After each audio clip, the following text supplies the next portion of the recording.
Welcome back to the Max Your Dash podcast, the number one personal finance podcast in the world. Thank you for listening, liking, sharing, and now watching. I'm your host, Steve, back with your co-host, Nate. Mark's joining us again. We're talking about the stock market again, because some pretty big stuff's happening. The Fed has made some more moves. We're going to see what we think about that, right? Yeah. We're going to really get into it. Right? Yep. Okay. But first, Max Your Dash moments. If you're new here, Max Your Dash moment is a time you are feeling true joy, happiness, and fulfillment. This is big to us. This is who we are. This is why we do what we do. So Nate, you have a pretty big one. Why don't you start us off? You want me to kick it off? Yeah. Yeah, so if you know me, you know I love the great outdoors and hunting.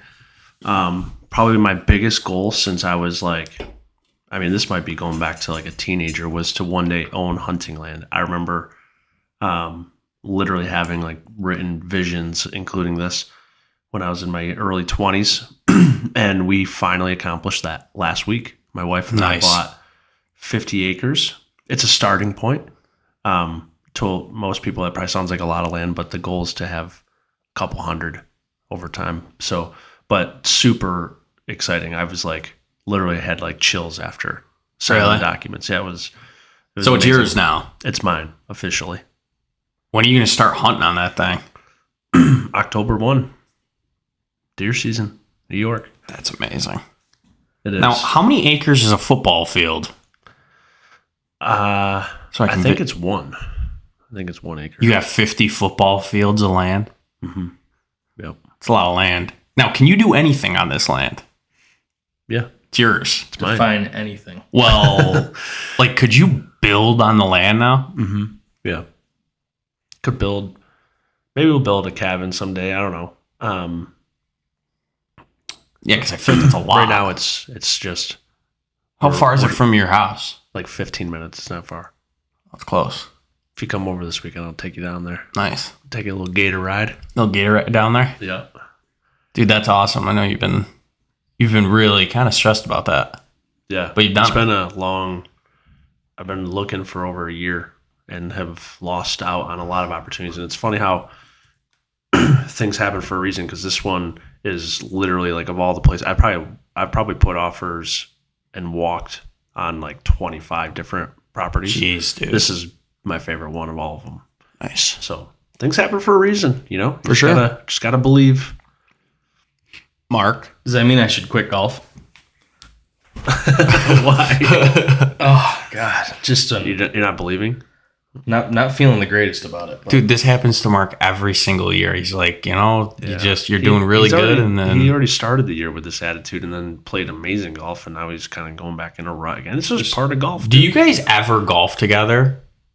What? Like, are you guys ever partners together? And like, I know you golf together, but are you ever partners on a team? We couldn't physically spend any more time together. Okay, that's what I was wondering, because I can't tell if you guys are ever, I don't know. I don't know how it works. Yeah, we have a tournament coming up in 2 weekends? The member that we'll be partners for. That's a big one, and we have never won it. We've been close. We blew shoot it ourselves our first in the year, foot. But we'll probably win this year. Think you're gonna win? I need to. we win. Could. Mark, you got yours? Yeah, actually. Couple of traditions that have been going on here for a few years have continued. In this past week, we had them. One was a golf tournament. Nate and I have been playing in this tournament the last couple of years at Irondequoit. It's a great time, really good tournament. So we've done that 2 years in a row with the same team, and then our good buddy John basically forces us to have a birthday party with him every year, and it does force us to get together, which is, I think, actually a good thing. Mm-hmm. It's been going on here for a bunch of years, so we just had that this past weekend. It was a good time. Had some really good s'mores. I'm a big s'mores fan. S'mores? Yeah. Do you like s'mores? Dude, how do you not like s'mores? Well, I don't know. Sometimes I'll just house like boxes of graham crackers, though. The graham cracker is the best part, in my opinion. So, how do you make your s'mores? This is important. I usually have someone do it for me. Okay. So this is the way to make the best s'mores possible. This is amazing. Okay.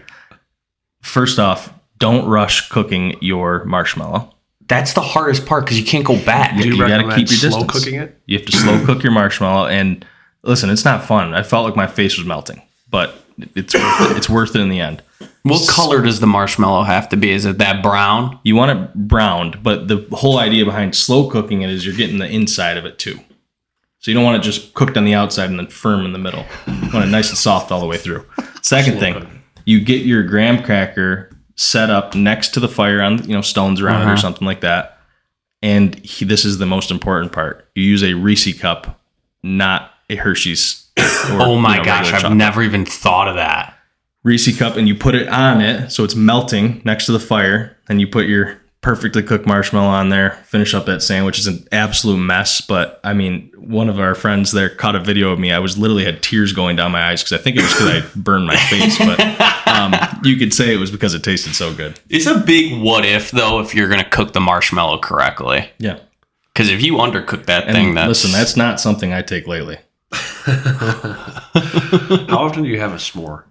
Not very often. You That's could probably go to one- Adam's house every That's true. Friday That's and true. do it because he does Do you not. feel like cooking s'mores is something that if you did it more often, you'd be happier?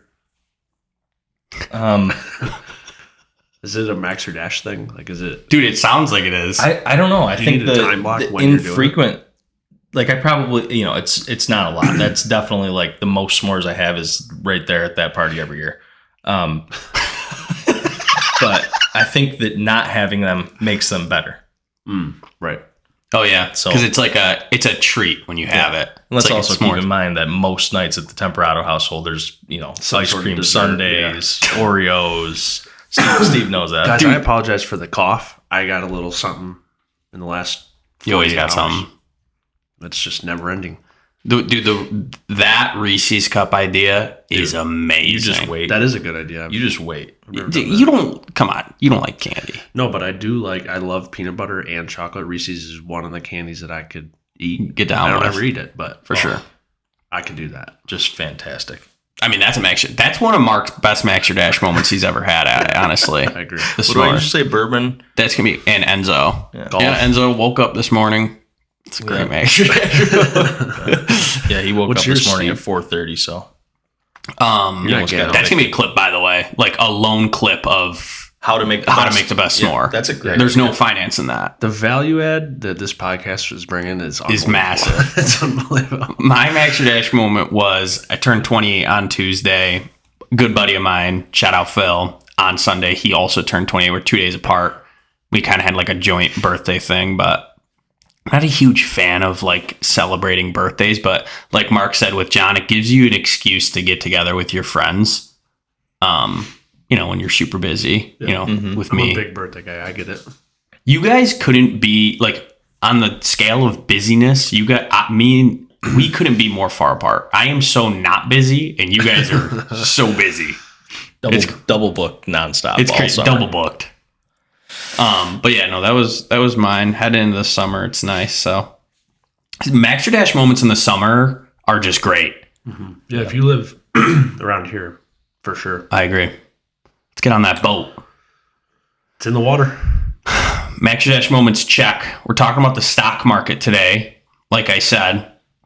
Today is June 16th, June 15th. June 15th, and the Fed just made a rate decision yesterday. We have some updated inflation numbers we thought it would be important to talk about today. Very timely because everyone's got their eye on the Fed if you follow the stock market and the economy. So why don't we talk about it today? Mark, what was the rate decision? Air horn. Well, they decided to pause, and then told us that there's 2 more coming this year. The people who are not big fans of the Fed, like myself, are wondering if they're saying they're going to raise rates 2 more times this year, why wouldn't they just do it right now? And I don't understand. My thing is like they do it. They have to. Their whole thing that they have to do is manage expectations. So I think that they're doing that to send a message, like saying, like, okay, this is kind of under control.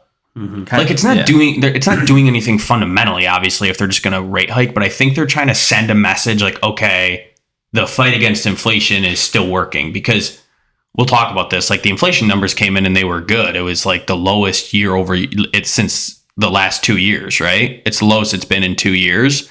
So like imagine if they keep hiking through that, what message are they sending? And I think that's a big part of their job, especially since the whole transitory thing, is to manage expectations and what they're doing. So I think that was more so of like trying to send a message like, okay, like what we're doing is working, but it sounds like they're going to keep doing it, like you said. Well, and you're referring to the headline CPI 4.1%, but the number that they're really focused on is not coming down, which is core and PCE. So that's concerning. So when you strip out the volatile parts of inflation, so food and energy, that number is up 5.3% year over year. That's core CPI versus the headline CPI up 4.1% year over year. And like Steve said, lowest reading that we've had in a couple of years now. What were the month over month ones?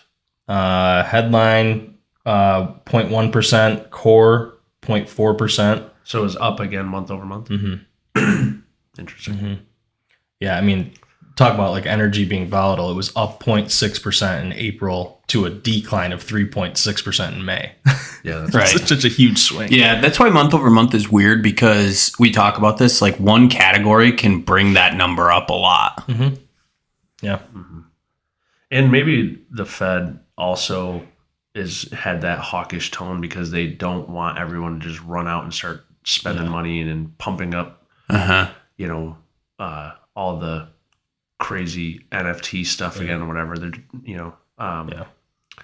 Dude, on the surface, it is possible that maybe they're just like absolutely brilliant, really messing with all of our minds. Dude, it is interesting though, because on the surface, everything feels fine. No one's losing their job. The real estate market, it hasn't like had a crazy crash like people are calling for. The NASDAQ is up. What was it? 31% year to date. That's crazy. S&P 31%. 500 is up almost 15% year to date. NASDAQ 31. Right. And that was something I wanted to point out today is like, for all the people in January that were like calling this crazy stock market crash, you couldn't have been more wrong. And that is, again, I'm the human behavior guy on the pod. This is why you cannot, you have to have discipline. Yep. We good? Yeah, we're good. Let's see where we're at from. That's crazy. If you were, no one in January felt good about the market. No one. And if you weren't participating, you've missed out on 31% growth in the technology sector. That's crazy. Mm-hmm. Yeah. So on the surface, it feels like everything is okay, minus like inflation. Like obviously, we still have a long way to go with that. But I was just reading before this too that Powell said that rate cuts aren't for a couple of years out. And you were saying, Mark, that you think that that's kind of like BS, right? Yeah, I can't imagine them staying. If let's say they go to the target, was it 5.6? Mm-hmm. So let's say they get to the target of 5.6%. We're at the 5.25. I can't imagine them staying at 5.6% for 2 years. That's just crazy. I mean, it's how can they really say that anyways? Like when that's well above where headline just came in at 4%. That's just not. I don't think it's necessary for them to do that. But I also don't forget that these rates being higher means that they have to pay higher interest themselves, and we borrow a lot of money. So that's not good, right? And then when we're buying treasuries and then they have to meet those debt obligations, which was the whole issue around the debt ceiling. Like, are they going to be able to pay the interest on money markets and things like that, which they wouldn't have been able to without raising the debt ceiling? That's an issue for them. So I don't think that they can go too much higher, and I don't think they can just leave them high forever. Right. But who the hell knows? Right. How are the markets reacting to this decision? They've been fine, positively. That would make sense. Yeah. But it is weird. Like if they're just gonna, they probably haven't updated it yet. But that like the chances of what rate hikes look like what are they saying? What does the market think for next? Most recent. Let me just do a little refresh here. So July 26th must be the next meeting date. Right now, the market is gambling 67% chance of a hike, 33% chance of no change, 0 of an ease. Jeez, When we look out a little bit further, hike is even higher probability in September. Same thing November. Yeah, no, there's basically nothing now pricing in easing. So the market's actually listening to them. That's good. Mm-hmm. That's what they want. And then you start to see some easing probabilities coming into 2024 by end of first quarter is when you're starting to see probabilities increase of an ease on the rates. So they're going to keep, if they do hike though, it's going to be 25 bips though. They're not going to be doing like 1% anymore, obviously. Well, and part of this too is that some of those really high readings from a year ago, so we're in June right now, headline CPI, I'll go a couple months before that. March, 8.5% of 2022. April, 8.2. May, 8.5. June, 8.9. Is this inflation readings you said? Yep. July, 8.4. August, 8.2. So these high months from a year ago are now falling off. So the year over year number is probably going to kind of stay in this range, maybe trickle down a little bit lower, but it can definitely go back up a little bit. So once those really high readings come off, right. That's because these year over year, the year over year numbers are going to keep kind of declining as those really high spikes come off. Yeah. But then eventually those are gone, right? We get to the end of this year, and now we're looking at 6.3% was January of this year. That's going to be the highest reading versus a high reading of 8.9%. So it's going to be harder to keep moving that number lower. So that's why they have to keep it higher for longer. Yep, exactly. Yeah. So correct me if I'm wrong on this, because I get this question, and my clients will ask me and be like, okay, when are prices going to come down? And I always say that the prices aren't going to go back down to what they were. Just the rate of inflation is going to slow, meaning they aren't going to increase as fast as they were. So this is the new normal, but this is going to give a chance for wages to increase. It's the same thing as our parents went to the movies for 25 cents, but that never went back down. Wages just increased, and this was the new normal of prices. But now everything was relative. It felt normal because everyone was making money in the same amount as what inflation was at. So essentially prices aren't going to go back down. That's what I think people should understand, right? It's going to be a normal growth rate on inflation, which should be around 2 to 3%, which is average, right? Right. Yeah, I don't think that you'll see prices go down, but I do have Mark and I were having lunch. Was it last week or 2 weeks ago? We were talking about how AI could actually make prices of things go down. AI could be very deflationary, which would be interesting, but that's not going to happen in the short run. Why? Why would AI make prices deflationary?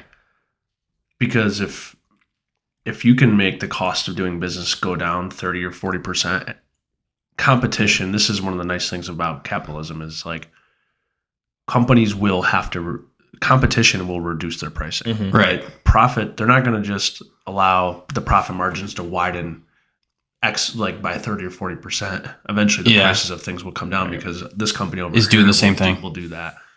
And so that'll be interesting to see long term, but that's not changing the game in the next year. Is it? No. So is that the reason? Drive down input prices. So, okay. Yeah. Right. Now, could lead to some job displacement, but there's obviously still a ton of jobs open out there. So I don't think that's a huge issue, but yeah, I think I've talked about this too. The AI thing, I think, is going to make our economy more productive in the long run.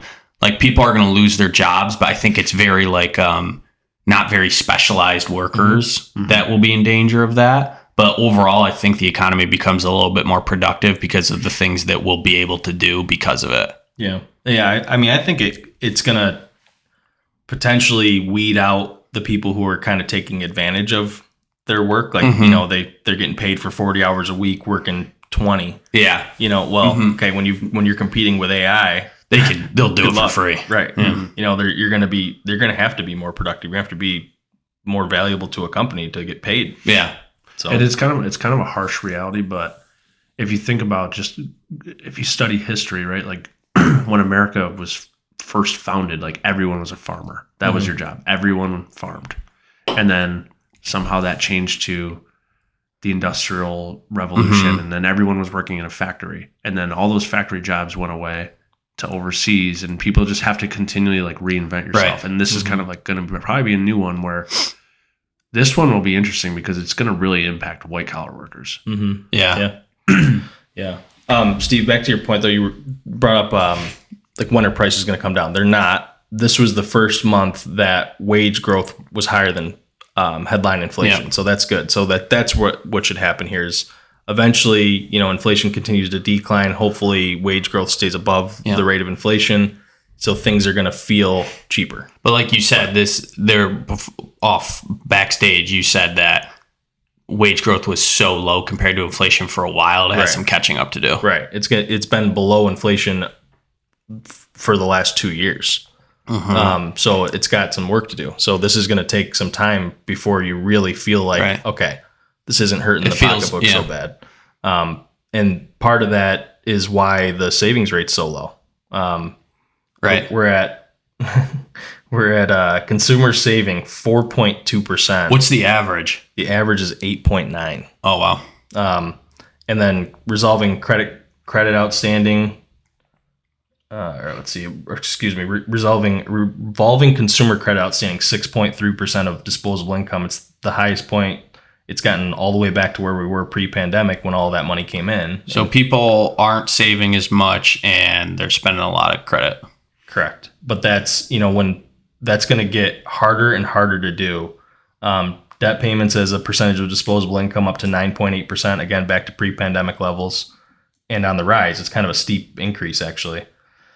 But as banks continue to tighten and make it harder for people to get debt and, credit limits get closer to the top, right?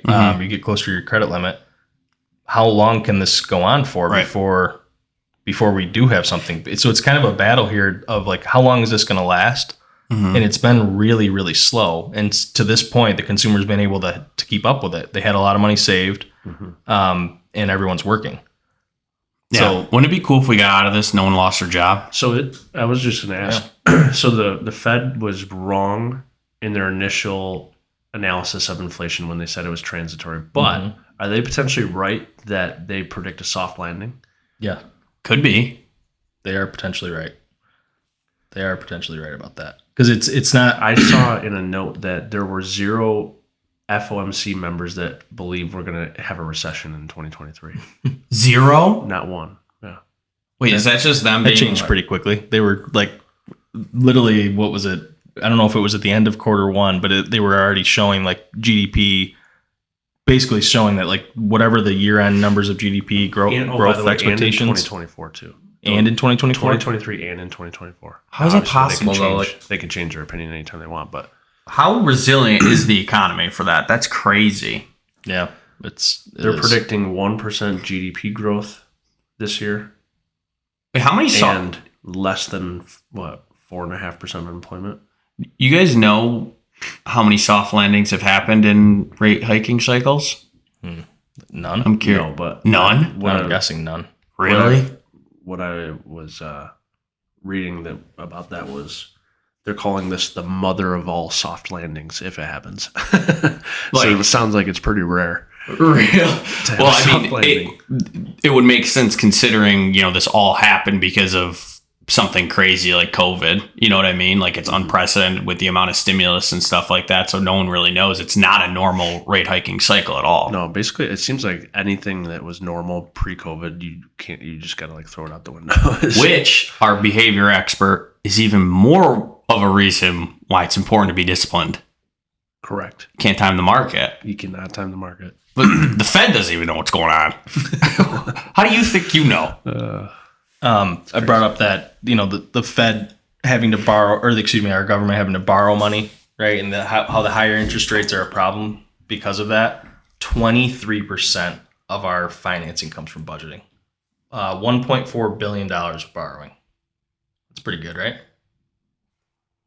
That's crazy. Yeah. Now at, borrowing at 5 to 5.25 versus 0. Oh wait, this is an update because on our last episode we were talking about the debt ceiling. So the update is they raised it, right? Yep, raised the debt ceiling. Shocker. We thought that we were just going to be, we're done for. When you see, dude, I see I'll coin Nate's phrase, Twitterland, when you see you see some crazy debt projection levels in like 10 years. I mean, right now, so 2023, debt as a percentage of GDP is 98%, forecasted to be at 118%. So we'll have more debt than our GDP. Dude, have you ever, this is what people have to understand though, like obviously that's bad. Have you guys ever seen that video by Ray Dalio on how the like economy like machine works? Yeah. Oh, like God, yeah. the reason that America is so productive and the economy is the way it is because of debt though. Like being able to have credit is so important to like having a strong economy. When people throw this stuff out like there's more debt than GDP or whatever, that is kind of actually meaningless. Like that, what does that actually mean? Right. What is really important, first of all, a lot of people, there's a room for a lot of education on what any of this stuff actually means. And I think that Ray Dalio video is like, it's awesome. It's a great video. It's like a 30-minute video about the economic machine or something like that. But the concern is more like what could break from these high rates. We've seen it in banking a little bit. The government budget is definitely going to take a hit because a larger percentage of their budget has to go to paying interest on debt than ever before. So that's less money getting spent in other ways, right? But what else could break, right? The consumers individually, like I saw something the other day that the junk bond sector has the most defaults ever since like 1930 or something like that. I don't know how true that is. Someone fact check me on that. But those are the things that start to happen. And again, maybe we haven't really seen all the carnage that could be coming from 10 consecutive rate hikes in a very short period of time. Right. It's pretty unprecedented. Yeah. But like we talked about many episodes ago, is public enemy number one was tackle inflation. Why is that more important than anything? Because if you let that run rampant, the low and middle class cannot handle it, and then you have all kinds of issues. If a family with 3 kids can't put food on the table for their kids, what do? They go steal food from somebody else. Right. Like that's with their credit card crazy, maxed but out. that's literally like what will happen if you let inflation get out of control. So you have to tackle it. How do you tackle it? What they've done. The thing that I like to bitch about is how did we get here in the first place? But we're here. These are the cards we're dealt. What do you do with it? This is kind of like what you have to do. Can we give Can we each give the Fed a score on how they've done since the pandemic? Mark, you're first. Since the pandemic. Fed score. I would blame.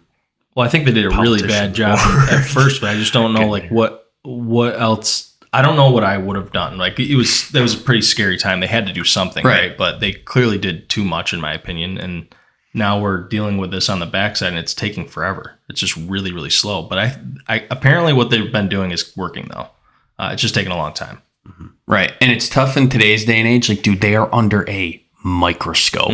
Like, they'll never please everyone. Yeah. There will always be someone saying like they're not doing the right thing. I think recently, like how much stuff has come out in a good way as a result of that, like all the job data stuff. Like it turns out to be just completely inaccurate, the data that they have been working with. But we never knew that before. Like we were all looking at these reports that, okay, great. We saw jobs added, whatever. Right. Or lost. We never really questioned that until it's like there's a lot of conflicting things coming out now that is proven that all that data is inaccurate, way out of date, and it's like 30% of people actually answer the phone calls. By the way, phone calls to a landline. The data is weird. Yeah. I think in the beginning they were just very contradictory in what they were saying, but also I just think they didn't know what was going on. I like right now what they're doing is they're actually sticking to what they're saying. Regardless of if they're wrong or not, like should they keep hiking? No one really knows, but they're sticking to that. Like we haven't seen them say like, yeah, we're going to ease. Like literally yesterday they said they're not doing it for 2 years, and they've since starting the rate hiking cycle said they're going to keep going. There's going to be pain. We're going to keep doing this. So I think it's good they haven't like reversed on that, especially with that stuff going on with the banks. You know what I mean? Like stuff has happened and they still keep going. And I think that's good when they're not like wishy-washy about what they want to do. They're sticking to one thing, which I think is important, especially how they started this whole thing. They weren't even going to start hiking rates for the first time until like 2024, they said. Yeah. So it was weird, but I do like how they're sticking to what they're saying now, which I think is important, regardless if they're right or wrong. Because, I mean, can you really blame them if they're right or wrong? I don't, you know what I mean? Like, how would they know? Yeah. They just got to, their job is just make the best decision based on what they see. Yeah. Definitely not a job that I want. No. But what does this mean to our clients, right? I think one of the biggest points is that I always want to come back to is like the investor behavior side of things. Nobody was saying on January 1st that the NASDAQ was going to rip 30% in the first 6 months of the year. Mm-hmm. And it did. So the next time you think you know what the market's going to do, you don't. Mm-hmm. So like right now, what are people probably thinking? They're probably getting FOMO. They're probably wanting to get in on stuff. Mm-hmm. Probably the worst idea.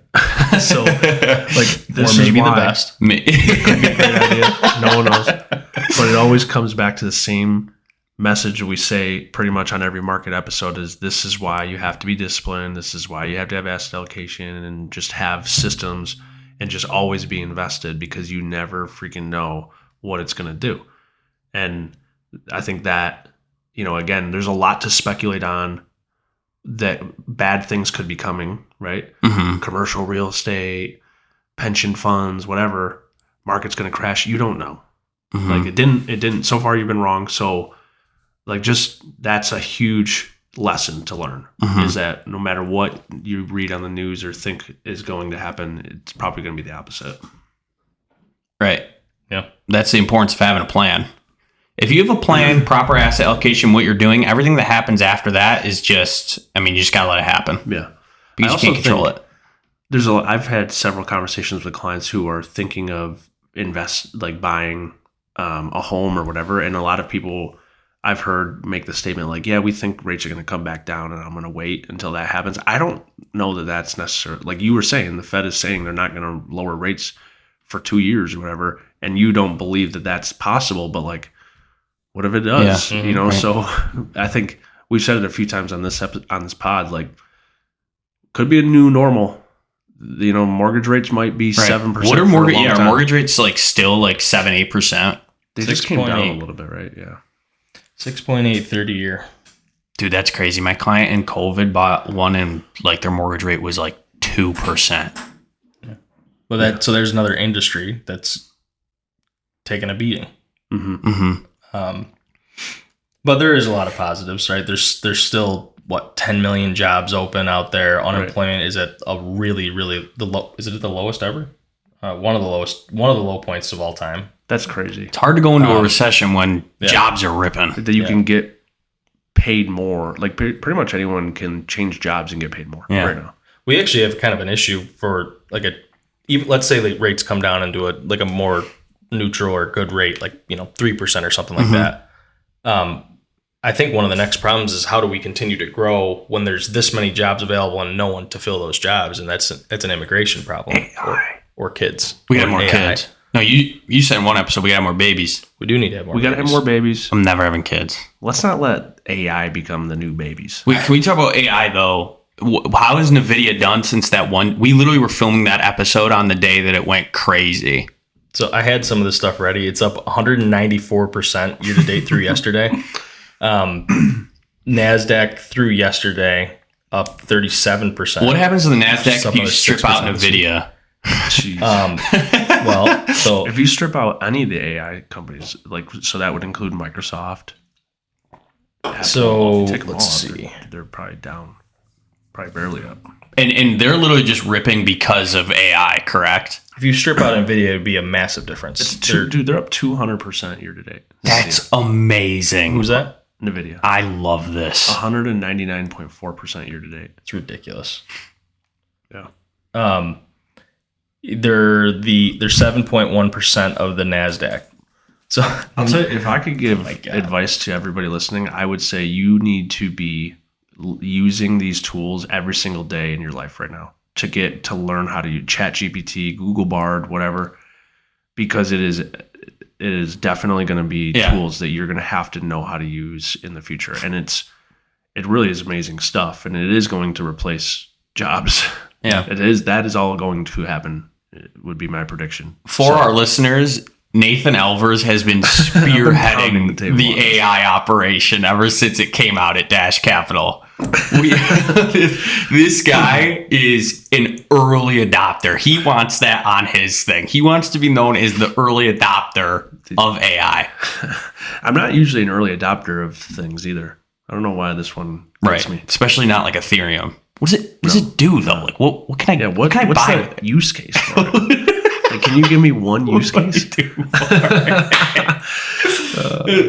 No, it is interesting though. That's what I'm saying, dude. Like, AI, look at it. The stock market's ripping because of AI. It's only going to be good stuff. I'm not terrified of it at all. So 3 companies in the NASDAQ 100 are up over 100% this year, and they are 15% of the weight in the NASDAQ 100. Yeah. 3 companies up over 100% through 6. And I mean, like you said, NVIDIA's up basically 200%. I mean, that's crazy. Dude, we talked about that. That was our best performing short on YouTube, and the title was "The NASDAQ Isn't What You Think," and it was what you were talking about right there about And this is just insane. which is crazy. Like the index is ripping, and it's literally just because some are going crazy. It's an interesting time to be an investor for sure. Yeah. Yep. Guys, I honestly think that's it. Yeah. I think that's some short and sweet, good information, timely about what the Fed is doing. Yeah. A little behavioral talk there. Always. Did you want to add anything else, Mark? Like, is there anything else? No.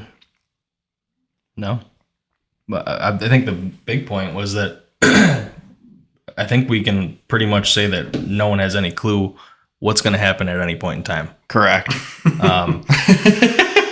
Things looked pretty bleak at the beginning. Right. Of If you this came year. to this episode for an answer, we don't have it for you. We're just going to provide commentary on it, but we will not give you an answer because we don't know. Yeah. But we will be prepared. Yeah. And We will be disciplined. Yep. All right. All right. That's a wrap. I probably should have said this in the beginning, but I'm going to yeah. say it at the end again. Guys, make sure you please subscribe. Like 80% of the people watching this video right now are not subscribed. Like if you're watching, I mean, subscribe. Then you can get notifications of when we post, which is all the time. We're also anywhere you listen to a podcast. So if you're a listener and not a watcher, and you're on Spotify, Apple Podcasts, give us a follow or like there. Leave a comment. Really helps us a lot, obviously, to keep growing. We want to keep doing these episodes. We're going to keep making them better. Hopefully they're educational for you, but please subscribe, like, show us some love because we want to keep growing this, and that would really help us moving forward. So we're gonna keep bugging you to do it too. So it's not gonna stop. All right, guys. Thank you for listening and watching the Max Your Dash podcast. We will catch you in the next one.